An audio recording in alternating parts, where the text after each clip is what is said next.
मनोहरा की कथा करिए। उत्तर भारत की भूमि पर शंकर भगवान का एक भक्त मनोहरा ऐसा रहता था। शिव महापुराण की कथा कहती है कि वो मनोहरा सुतार का काम करता था, लकड़ी का काम करता था। उसके पास में एक मट्टी का केवल कलश था, लोटा था, पात्र था, जिससे वो शंकर को रोज गंगा का जल समर्पित करता था। प्रतिदिन रोज गंगा का जल रोज समर्पित करता था प्रतिदिन। एक दिन धर्म पत्नी चिढ़ गई। होता है ऐसा, पति अच्छा रहता है तो पत्नी थोड़ी सी क्रोधी रहती है, और पत्नी अगर अच्छी है तो पति थोड़ा क्रोधी रहता है। भगवान जब भी जोड़ी बनाता है ना तो बड़ा सोच समझ कर बनाता है। देख लो, तुमको यहीं से मतलब नहीं है, तुम तो त्रेता युग से चालू हो जाओ। राम जी के साथ जोड़ी बनी लक्ष्मण जी, भरत जी के साथ जोड़ी बनी शत्रुघ्न जी। ठीक है, जम के तो बोलो। दोनों की जोड़ी बनाई कि राम जी के साथ में जोड़ी बनाकर रखना है, राम लक्ष्मण की, भरत शत्रुघ्न जी की। और नहीं तो राम जी के साथ में राम जी सरल थे तो भरत जी की जोड़ी बन जाती, दोनों एक जैसे हो जाते, सरल सरल। पर नहीं, एक नम्रता वाले के साथ में एक क्रोधी का होना जरूरी है। राम जी के साथ लक्ष्मण का होना जरूरी है, और भरत जी के साथ शत्रुघ्न जी का होना जरूरी, बहुत जरूरी।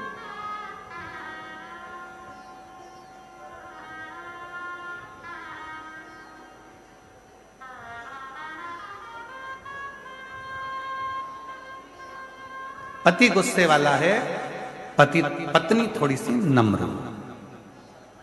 पत्नी गुस्से वाली है तो पति थोड़ा सा नम्र। वैसे तो पति बेचारा नम्र रहता ही है, ऐसा नहीं है कि नहीं रहता। कर्पूर गौरम करुणावतारम संसार सारम बुझ गए। वैसे तो उसमें नम्रता रहती है। तुम 25 प्रश्न करती हो, उस 25 प्रश्न में से 5 प्रश्न का उत्तर देता है, इससे ज्यादा नम्रता और क्या हो सकती है? तुम खुद विचार करो। केवल 5 प्रश्न का उत्तर देता है वो, इससे ज्यादा देता ही नहीं। कितनी बार तुम पूछती हो कैसी लग रही हूं? बोलता ही नहीं। बोलूंगा झगड़ा होगा, इसलिए बोलता ही नहीं बेचारा। अपने तेल कंगा करता रहता है। फिर आ गई सच के सिर पे जूड़ा मुड़ा बांध के, कैसी लग रही है? वो कंगा कर रहा था, कंगा से मूछे सेट कर रहा है। फिर आ गई, अब की और सिर पे पल्लू डाल के पूछ रही कैसी लग रही हो? कैसी?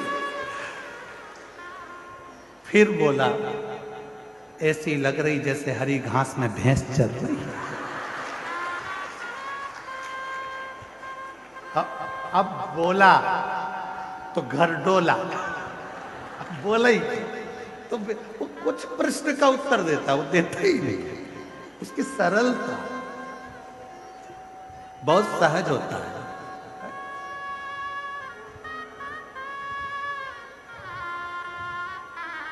जोड़ी बनी। मनोहरा की जो धर्म पत्नी थी वो थोड़ी सी क्रोधी थी, बहुत तेज, बहुत तेज। वो कुछ तो भगवान की भी कृपा होती है, जो भगवान के भक्त होते हैं उनकी धर्म पत्नियां थोड़ी तेज होती है। पत्नी अगर भक्त है तो उसका पति तेज होगा, और पति अगर भक्त है तो उसकी पत्नी तेज होगी। पर सतुआ बाबा जी, हम पर भोलेनाथ की कृपा है, हमारी अच्छी है।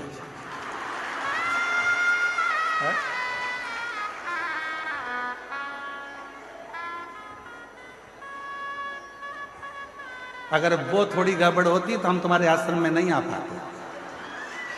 अच्छा, तो ऐसा होता है। और कोई कोई परिवार ऐसा होता है, जितने मेरे कल्पवास कर रहे हैं इस माघ के मेले में, जितने मेरे कल्पवासी हैं उनकी धर्म पत्नी भी अच्छी है। पति भी अच्छा है, दोनों मिलकर साथ में कल्पवास कर रहे हैं भगवत भजन। कई बहुत बाबा की कृपा से, कहीं शिव जी की बड़ी करुणा है जो ऐसे पति पत्नी है कि दोनों हर साल कल्पवास करने के लिए 1 महीना दोनों रहकर अपने झोपड़े में, अपने टेंट में, पंडाल में भगवत भजन कर कर भगवान की अविरल भक्ति को प्राप्त कर। अविरल। तो मनोहरा की जो पत्नी थी, मनोहरा की जो पत्नी थी,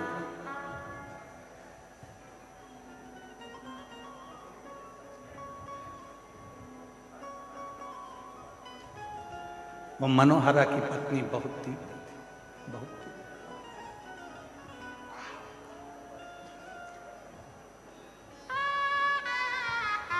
बहुत उठाया उसने। अब की बार पानी का जो घड़ा था, जिस घड़े में वो गंगा जल लेकर शिव जी के मंदिर जाता था, शंकर जी को जल चढ़ाता था, उस घड़े को मनोहरा की पत्नी ने आज तोड़ दिया। मनोहरा रोता हुआ शिव के मंदिर पहुंचा।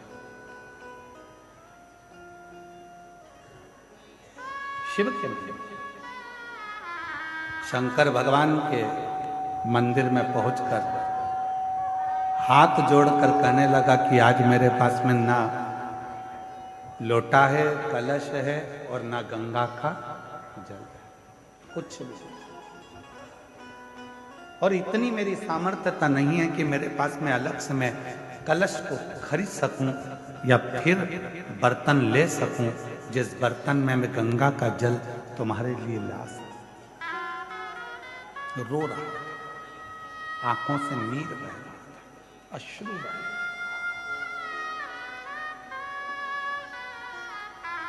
रोते रोते रोते रोते आखिरी में वो शंकर के शिवलिंग से चिपक गए। आंख के आंसू शिवलिंग पर पड़ रहे थे। मनोहरा रो रहा था। जाने लगा रोते रोते शंकर भगवान उस शिवलिंग में से प्रकट होकर मनोहरा का हाथ पकड़कर खींच लिए। हाथ पकड़कर खींचा मनोहरा का, और बाबा भोलेनाथ से मनोहरा ने कहा कि रोज गंगा का जल लेकर आया, पर इतने सालों में कभी तू प्रसन्न नहीं हुआ, प्रकट नहीं हुआ, आज कैसे प्रकट हो गया? शिव जी कहते हैं मैं चांदी के या सोने के लोटे से प्रसन्न नहीं होता, मैं तो दिल से चढ़ाए हुए अश्रु के एक बूंद